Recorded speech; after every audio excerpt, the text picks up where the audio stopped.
नमस्कार मित्रों, कैसे हैं आप लोग। तो हम लोग जो है उदारवाद से संबंधित प्रश्नों का रिवीजन कर रहे थे। ये जो आपका LT grade, TGT, PGT, UGC net आदि जो भी परीक्षाएं हैं इससे संबंधित राजनीति विज्ञान से आपके टीचर के लिए या किसी में भी, उसमें आपको ये भरपूर सहायता करेगा। तो आप रिवाइज करते हैं तो इसके साथ साथ जो इसकी व्याख्या होती है वो बहुत इंपॉर्टेंट होता है। तो आप उसको नोट डाउन भी क्या करिए, ताकि अन्य परीक्षाओं में या आपका एक कॉन्सेप्ट थोड़ा सा क्लियर हो सकते हैं। मैं ये नहीं कहता कि मैं पूरा यहाँ पर बता देता हूँ, बट हाँ, इतना पता चल जाता है कि उस कॉन्सेप्ट में, मतलब उस चीज़ में है क्या एक्चुअली, उस विचारधारा में है क्या, इतना तो जानकारी हो जाती है। इसके बाद आप चाहें तो बुक से भी पढ़ सकते हैं। और अगर आपको उसके बारे में पूरी डिटेल्ड वीडियो चाहिए तो आप लोग कमेंट करें, तो मैं उस पर बनाने की कोशिश करूँगा। तो देख लेते हैं आज का पहला प्रश्न, यानी 12वां प्रश्न है। कह रहा है कि राजनैतिक सिद्धांत जो नागरिकों के व्यक्तिगत जीवन में न्यूनतम हस्तक्षेप करे उसे क्या कहते हैं। राजनीतिक सिद्धांत कौन सा जो नागरिकों के व्यक्तिगत जीवन में न्यूनतम हस्तक्षेप करे उसे क्या कहते हैं। तो अब यहाँ देखिए, राजनीतिक सिद्धांत से मतलब क्या है, ये राज्य की बात कर रहा है। अब ये राजनीतिक सिद्धांत कहाँ होगा, जहाँ पर राज्य होगा। राजनीतिक सिद्धांत जो बनेगा राज्य से, राज्य और नागरिकों के मिलने से ही तो बनता है ना। राजनीतिक सिद्धांत किसकी विचार कहाँ से बनेगा, तो नागरिक और स्टेट के बारे में जो संवाद होता है वही तो राजनीतिक सिद्धांत है ना। तो कह रहा है राज्य जो नागरिकों के व्यक्तिगत जीवन में न्यूनतम हस्तक्षेप करे उसे क्या कहते हो। सीधी सी बात है, उसे क्या कहेंगे, लेजिस्फेयर या यूटिलिटेरियनिज्म या व्यक्तिवाद या इंटरप्रेन्योरशिप। तो यहाँ पर हमको पता है कि व्यक्ति के बारे में जो न्यूनतम हस्तक्षेप करे, कौन, राज्य जो है न्यूनतम हस्तक्षेप करे। राज्य क्या करे, न्यूनतम हस्तक्षेप करे व्यक्ति के कार्यों में। तो वो विचारधारा कौन सी है, तो वो व्यक्तिवादी विचारधारा है। यहाँ पर क्या है कि राज्य की न्यूनतम हस्तक्षेप होना चाहिए, यानी व्यक्ति की स्वतंत्रता में कटौती नहीं होनी चाहिए। ऐसा कौन बोलता है, तो ऐसा व्यक्तिवाद बोलता है, यानी ऑप्शन यहाँ पर सी ठीक हो जाएगा। इसकी व्याख्या देख लेंगे तो अच्छे से समझ में आएगा।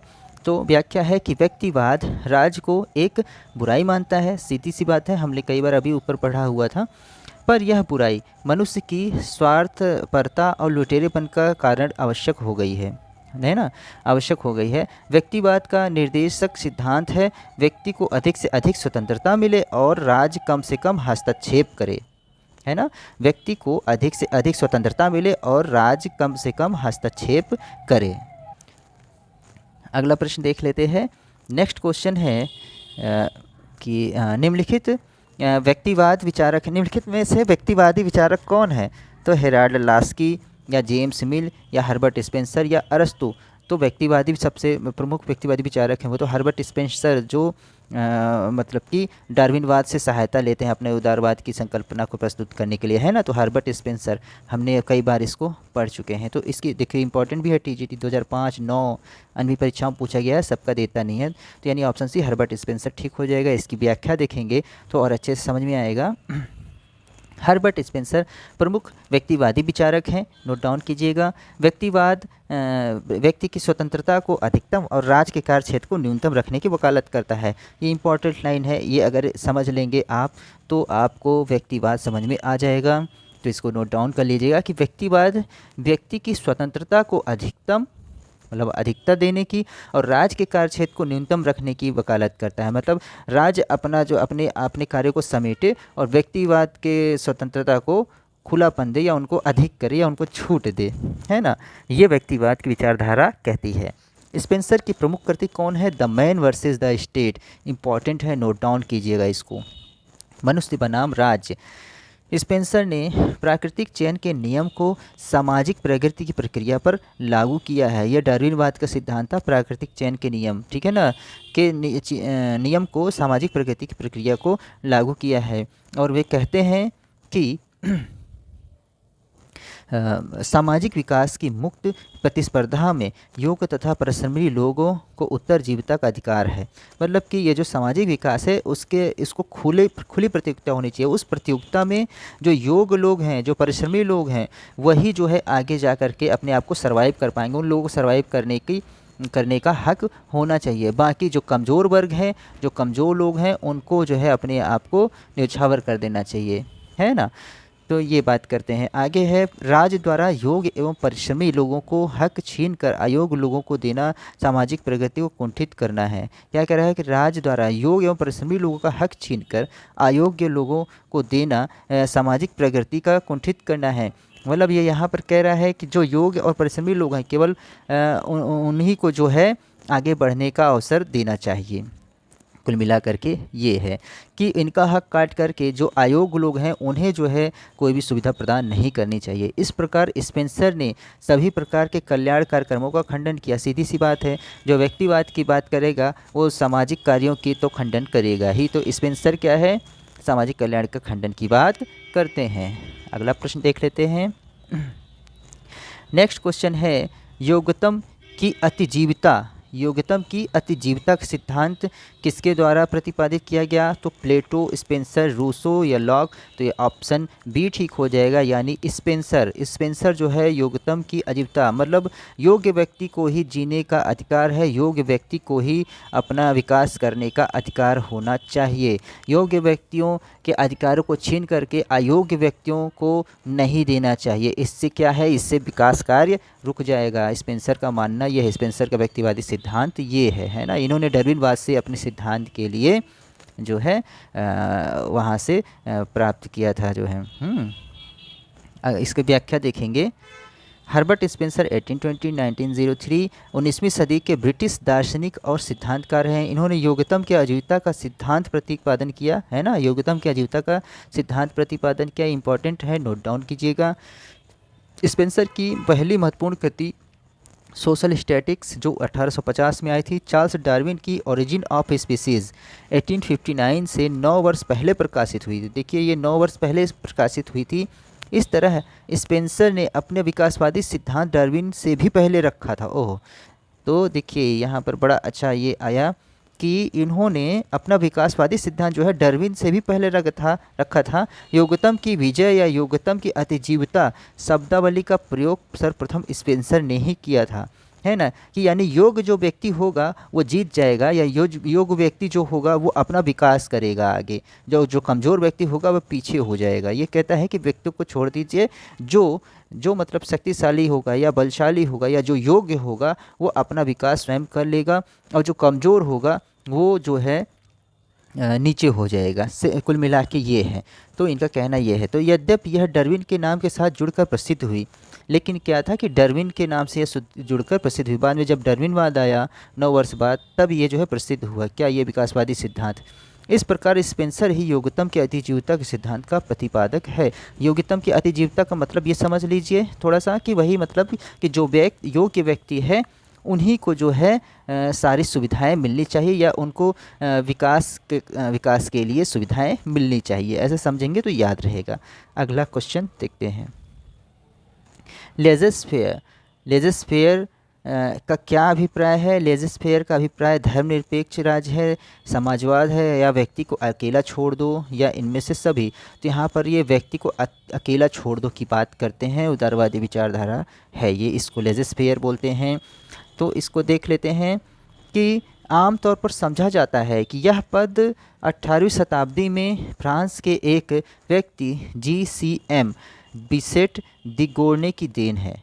GCM बिसेट दी गोर्ने की देन है। व्यापार में लगी अनेक पाबंदियों से तंग आकर एक दिन उसके मुंह से लेज़र-फेयर अर्थात चीज़ों को अपने हाल पर छोड़ दो निकल पड़ा। मतलब लेज़र-फेयर उसके मुंह से निकला कि लेज़र-फेयर चीज़ों को अपने हाल पर छोड़ दो निकल पड़ा। व्यक्तिवादियों ने राज के हस्तक्षेप से बचने के लिए व्यक्ति को अकेला छोड़ने के रूप में इसका प्रयोग किया। यानी कि व्यक्तिवाद भी क्या कहता है? व्यक्तिवाद भी कहता है कि व्यक्तियों को अकेला छोड़ दो, यानी उनको स्वतंत्रता प्रदान कर दीजिए। मतलब राज हस्तक्षेप ना करे व्यक्तियों के कार्यों में, यानी व्यक्तियों को अकेला छोड़ दो। और इसी तरीके से जो लेज़र-फेयर है वो भी क्या कहता है कि व्यक्ति को अकेला मतलब चीज़ों को अकेला छोड़ दो, चीज़ों को अपने हाल पर छोड़ दो। तो वहाँ से जो है इसको जो है तुलना करके मतलब इसको एक जैसा समझने की कोशिश की जाती है। तो यहाँ लेज़र-फेयर को व्यक्तिवाद की विचारधारा से जोड़कर देखा जाता है। अगला प्रश्न देख लेते हैं।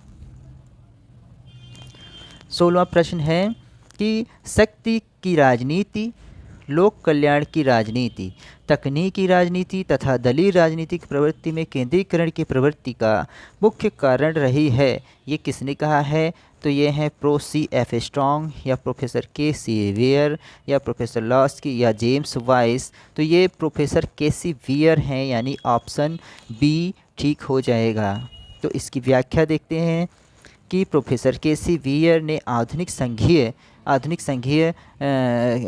व्यवस्थाओं में केंद्र की शक्तिशाली होने एवं बढ़ती केंद्रीकरण की प्रवृत्ति के लिए शक्ति की राजनीति, आर्थिक मंदी की राजनीति, लोक कल्याण की राजनीति, तकनीकी की राजनीति एवं दलीय राजनीति का मुख्य कारण माना है। ठीक है, तो ऑप्शन बी यानी जो है आपके केसी वियर, प्रोफेसर केसी वियर हो जाएंगे। अगला प्रश्न देखते हैं, 17वां क्वेश्चन है, राजनीति विज्ञान शक्ति की रचना और भागीदारी का अध्ययन है, ये कौन कहता है? तो ऑप्शन है आपका आलमंड एंड पावेल या लॉसवेल व कापलान या रॉबर्ट ए डहल या गिलक्राइस्ट। तो यहाँ पर लॉसवेल व कापलान जो है कहते हैं कि राजनीति विज्ञान शक्ति की रचना है और भागीदारी का अध्ययन है। मतलब राजनीति विज्ञान क्या है? शक्ति और भागीदारी का अध्ययन है ना। तो ये कौन कौन कहता है? लॉसवेल और कापलान, यानी ऑप्शन बी ठीक हो जाएगा। इसकी व्याख्या देखेंगे समझ में आ जाएगा। राजनीति विज्ञान के अध्ययन में व्यवहारवादी क्रांति ने इसकी परंपरागत अध्ययन क्षेत्र एवं अध्ययन की पद्धति दोनों में आमूलचूल परिवर्तन ला दिया। इसकी परंपरागत धारणा में राज्य सरकार एवं संस्थाओं का अध्ययन किया जाता है, लेकिन व्यवहारवादी विचारक जो है शक्ति, सत्ता एवं प्रभाव के केंद्र मानते हैं। व्यवहारवादी विचारक क्या है? वो शक्ति और सत्ता के प्रभाव को अध्ययन केंद्र मानते हैं, वो शक्ति और सत्ता को अध्ययन करते हैं। ठीक है ना, वो केवल संस्थाओं तक ही सीमित नहीं रह जाते हैं, बल्कि वो आगे बढ़कर शक्ति और सत्ता को भी प्रभाव के अध्ययन भी करते हैं। कौन? व्यवहारवादी विचारक। आगे क्या है कि ऐसे विचारकों में कौन कौन है? तो वो हैं लॉसवेल, डहल, कापलान आदि का नाम उल्लेखनीय है। याद रखिएगा, व्यवहारवादी विचारकों में लॉसवेल, डहल और कापलान आदि का नाम उल्लेखनीय है। लॉसवेल ने राजनीति शास्त्र की परिभाषा को लिखा है, मतलब बताया है कि शक्ति में सहभागी होने और उसका निरूपण या रचना करने का अध्ययन है। शक्ति में सहभागी होने, जहाँ पर देखिए शक्ति की बात हो रही है, तो शक्ति की बात कौन कर रहा है? तो लॉसवेल या डहल भी हो सकते हैं या कापलान भी हो सकते हैं। तो क्योंकि ये जो है केवल राजनीतिक जो शासन है उसके बारे में, केवल राज के बारे में ही नहीं, बल्कि शक्ति और सत्ता के जो अध्ययन है उसकी भी बात करते हैं ये लोग। तो शक्ति में भागीदारी होने और उनका निरूपण करने का अध्ययन है। कौन कहता है? तो ये लॉसवेल कहता है। इंपॉर्टेंट है, नोट डाउन कीजिएगा। इसके अनुसार राजनीति क्रिया वह है जो शक्ति के परिप्रेक्ष्य में संपादित की जाए। अगला देख लेते हैं क्वेश्चन, किसने राजनीति शास्त्र को शक्ति के निर्माण एवं साझेदारी के अध्ययन के रूप में परिभाषित किया? देखिए इम्पॉर्टेंट है और अभी हम लोगों ने इसको ऊपर भी पढ़ा हुआ है। यानी शक्ति के बारे में जो है शक्ति के अध्ययन करने के बारे में, शक्ति या सत्ता के अध्ययन की भी बात करता है राजनीति विज्ञान के या राजनीति सिद्धांत के क्षेत्र में। तो ऐसा कौन व्यक्ति है? तो एक कैटलिन है, हैंस मार्गेंथो है या चार्ल्स हैगन है या हेराल्ड लॉसवेल या अब्राहम कैपलान है। तो वो है लॉसवेल और कैपलान, यानी ऑप्शन डी ठीक हो जाएगा। यानी ये कैसे विचारक हैं? तो ये व्यवहारवादी विचारक हैं जो कि राजनीतिक सिद्धांत में केवल राज्य ही नहीं बल्कि शक्ति व सत्ता का भी जो है अध्ययन की बात करते हैं, है ना। तो इसीलिए कहते हैं कि शक्ति के निर्माण एवं साझेदारी के अध्ययन के रूप में निरूपित करता है राजनीति शास्त्र को ये लोग, हेराल्ड लॉसवेल और अब्राहम कैपलान, यानी ऑप्शन डी ठीक हो जाएगा। अगला प्रश्न देखते हैं। अगला क्वेश्चन है कि शक्ति विनिश्चयों के निर्माण में सहभागिता है। शक्ति विनिश्चयों के निर्माण में सहभागिता है, यह परिभाषा किसकी है? तो शक्ति की बात कौन करता है? तो वो अभी हम लोगों ने ऊपर देखा था, है ना। तो वहाँ पर ऑप्शन ए है लॉसवेल, आलमंड, ईस्टन और लॉस्की। तो यहाँ पर ये जो है ऑप्शन ए ठीक हो जाएगा, यानी लॉसवेल बोलते हैं कि शक्ति विनिश्चयों के निर्माण में सहभागिता है। इसकी व्याख्या देखेंगे तो अच्छे से समझ में आ जाएगा। तो लॉसवेल की पुस्तक है पावर एंड सोसाइटी, इम्पॉर्टेंट है, नोट करिएगा, पूछी जाती है। पावर एंड सोसाइटी में शक्ति को परिभाषित करते हुए लिखा है कि निर्णय निर्माण में महत्वपूर्ण भूमिका निभाती है। कौन? शक्ति निर्णय निर्माण में महत्वपूर्ण भूमिका निभाती है। मतलब शक्ति के बारे में ये कहते हैं, है ना, कि निर्णय निर्माण में महत्वपूर्ण भूमिका निभाती है। और इनकी पुस्तक क्या है? Power and society. अगला क्वेश्चन देख लेते हैं। नेक्स्ट क्वेश्चन है कि निम्नलिखित में से किसने इस विचार का समर्थन किया है कि राजनीतिक शक्ति की अवधारणा राजनीति के अध्ययन का आधारभूत अवधारणा है? ये देखिए, राजनीतिक शक्ति की अवधारणा राजनीति के अध्ययन की आधारभूत अवधारणा है। मतलब राजनीतिक शक्ति की अवधारणा क्या है? राजनीतिक अध्ययन की आधारभूत अवधारणा। मतलब राजनीतिक अध्ययन का जो मेन बेस है इसको अध्ययन का, वो क्या है? वो शक्ति की विचारधारा को बताते हैं। ऐसा कौन बोलता है? तो डेविड एप्टर, एलन बॉल, एमोस लीकॉक, और कोई नहीं था, मतलब लॉसवेल वगैरह नहीं थे, नहीं तो हम लोग कन्फ्यूज हो जाते। तो यहाँ पर एलन बॉल है जो है, ऑप्शन बी ठीक हो जाएगा। एलन बॉल जो है राजनीतिक शक्ति की अवधारणा को राजनीतिक के अध्ययन की आधारभूत अवधारणा मानते हैं। इसकी व्याख्या देखते हैं तो अच्छे से समझ में आएगा। तो व्याख्या में है कि उपयुक्त प्रश्न में पूछा गया कथन है कि एलन बॉल का है, जिसमें उन्होंने कहा है कि राजनीतिक शक्ति की अवधारणा और राजनीति के अध्ययन का आधारभूत अवधारणा है। राजनीति की आधुनिक धारणा के अंतर्गत राजनीति को संघर्ष और उसके समाधान का विषय माना जाता है। मतलब अब राजनीति केवल राज का अध्ययन ना होकर के क्या है, जो आधुनिक विचारधारा राजनीति की, उसमें क्या है? राजनीति को संघर्ष है और उसका जो निदान या समाधान है उसका विषय माना जाता है। अब केवल वहाँ पर राज का ही अध्ययन नहीं, बल्कि व्यक्ति के कार्यों, समाज आदि सभी चीज़ का, मतलब उसका एक अलग लेवल पर जो है अध्ययन किया जाता है, जिसमें से संघर्ष और समाधान का विषय इसको माना जाता है। भाई कहीं पर संघर्ष या कॉन्फ्लिक्ट होगा तो उसको डिप्लोमेटिक तरीके से उसका निदान निकाला जाएगा। तो संघर्ष और निदान एक दूसरे से जुड़ा हुआ है, संघर्ष या समाधान एक दूसरे से जुड़ा हुआ है। और यही आज आधुनिक युग में, आधुनिक अगर राजनीति की बात करें तो यही आधुनिक राजनीति की धारणा है या बेस है इसका, कि संघर्ष और उसका समाधान, यही डिप्लोमेसी है आज की, यही राजनीति है ना। तो एलन बॉल ने मॉडर्न पॉलिटिक्स एंड गवर्नमेंट, बहुत इंपॉर्टेंट है, नोट डाउन कीजिएगा। एलन बॉल ने मॉडर्न पॉलिटिक्स एंड गवर्नमेंट में लिखा है कि राजनीतिक क्रिया में मतभेद और उनके मतभेदों का समाधान निहित होता है। राजनीतिक क्रिया क्या है? वो कहते हैं इनके अनुसार क्या है कि राजनीतिक जो क्रिया होती है वो मतभेद और मतभेदों के समाधान में ही थे। मतलब कहीं पर मतभेद होगा तो उसका निदान ही करना ही यही राजनीतिक प्रक्रिया है, यही राजनीतिक अध्ययन होता है। ठीक है। राजनीतिक स्थिति का सार तत्व संघर्ष और उसका संघर्ष का समाधान है, वही चीज़। मतलब कि इसका राजनीतिक स्थिति का मतलब राजनीतिक विज्ञान का क्या अर्थ है या राजनीतिक विचार का क्या अर्थ बनाते हैं ये, कि संघर्ष और उसके संघर्ष का समाधान। अगर कहीं संघर्ष हो रहा है तो उसका समाधान करना ही राजनीतिक स्थिति या राजनीतिक विचार वहाँ पर बनता है, राजनीतिक सिद्धांत वहाँ पर बनता है। अन्य जो है, जो स्टीफन एस वासवी के अनुसार ये क्या कहते हैं कि जहाँ राजनीति है वहाँ कोई ना कोई विवाद रहता है। ये भी इम्पोर्टेंट है, याद रखिएगा। जहाँ राजनीति है वहाँ कोई ना कोई विवाद रहता है और जहाँ कोई ना कोई समस्याएं होती हैं वहाँ राजनीति होती है। जहाँ कोई विवाद नहीं होता वहाँ राजनीति भी नहीं होती है।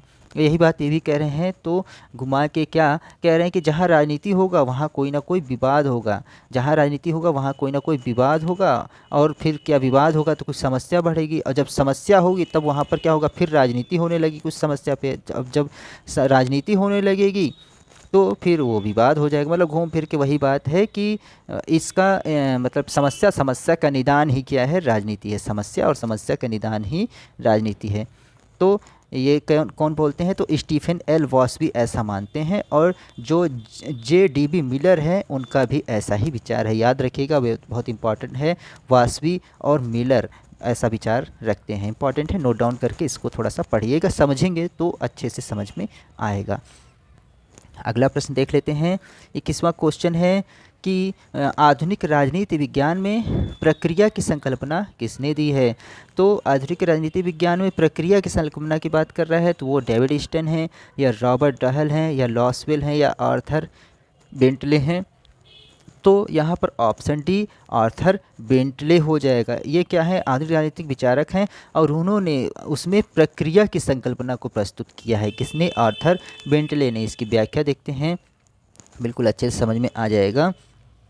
आधुनिक राजनीति विज्ञान में प्रक्रिया की संकल्पना आर्थर बेंटले ने अपनी पुस्तक the process of government, important है, नोट डाउन कीजिएगा दोनों बातें, नामक पुस्तक में सुव्यवस्थित रूप से प्रस्तुत की। बेंटले परंपरागत राजनीति विज्ञान का कड़ा आलोचनात्मक था, मतलब वो बेंटले क्या है, परंपरागत राजनीतिक विज्ञान के आलोचक रहे हैं, ठीक है ना। और उसने उसे बंजर, औपचारिक, पूर्णता, प्राणहीन, बंधिया और स्थैतिक मानता है, क्योंकि उसमें प्रक्रिया के अध्ययन पर पर्याप्त जोर नहीं दिया जाता है। मतलब ये प्रक्रिया के अध्ययन पर जोर देते हैं कौन, बेंटले। पर्याप्त अध्ययन जोर नहीं दिया जाता है। बेंटले का प्रयास से प्रक्रिया के अध्ययन को व्यवहारवादी राजनीति विज्ञान में अपना लिया गया है ना। अब व्यवस्थापिका तथा न्याय प्रक्रियाएं, निर्णय निर्माण प्रक्रिया तथा राजनीतिक प्रक्रिया के अध्ययन पर विशेष बल दिया गया है। ठीक, अगला क्वेश्चन देख लेते हैं। तो आज का 22वां क्वेश्चन है कि कैटलिन के अनुसार राजनीति विज्ञान के विषय क्षेत्र क्या हैं। कैटलिन के अनुसार आज के राजनीति विज्ञान के क्षेत्र क्या हैं। तो शक्ति का अध्ययन, सार्वजनिक सहमति का अध्ययन, संघर्ष का तनाव का अध्ययन, मानव स्वभाव का अध्ययन। तो कैटलिन के अनुसार, कैटलिन क्या शक्ति की बात करते हैं ना, कैटलिन शक्ति की बात करते हैं। शक्ति, उनके अनुसार क्या होगा, तो राजनीति विज्ञान क्या है, तो वो शक्ति का अध्ययन हो जाएगा। राजनीति विज्ञान क्या हो जाएगा, शक्ति का अध्ययन हो जाएगा। तो यानी ऑप्शन ए ठीक हो जाएगा, शक्ति का अध्ययन। इसकी व्याख्या देख लेंगे तो समझ में आ जाएगा कि कैटलिन राजनीति शास्त्र को शक्ति का विज्ञान कहते हैं। इंपॉर्टेंट है, याद रखिएगा, ठीक है। कैटलिन जो है इसे शक्ति का विज्ञान कहते हैं। राजनीति शास्त्र को वे लिखते हैं कि शक्ति की संकल्पना संभवतः समस्त राजनीति शास्त्र के मूल संकल्पना है। क्या कहते हैं कि शक्ति की संकल्पना ही संभवतः समस्त राजनीति शास्त्र की मूल संकल्पना है। ऐसा कौन बोलता है, तो कैटलिन समझते हैं। मतलब शक्ति की ही बात जो है पूरे राजनीति विज्ञान का आधार है, ऐसा कहने वाले कौन है, तो कैटलिन है। शक्ति की बात जहाँ पर आ जाए तो आपको तुरंत ध्यान में आना चाहिए, वहाँ पर कैटलिन हो सकते हैं, कैप्लान हो सकते हैं, ठीक है। इस तरीके से ये लोग हो सकते हैं जो शक्ति की बात करते हैं। कैटलिन के अनुसार राजनीति शास्त्र नियंत्रण की उस स्थिति का अध्ययन है जो शक्ति प्राप्त करने के लिए एक मूलभूत अज्ञात प्रेरणा के द्वारा निर्धारित होती है। तो ये थे आज के कुछ महत्वपूर्ण प्रश्न जो कि उदारवाद से संबंधित थे। आगे के क्वेश्चंस हम नेक्स्ट वीडियो में देखते हैं। बहुत बहुत धन्यवाद।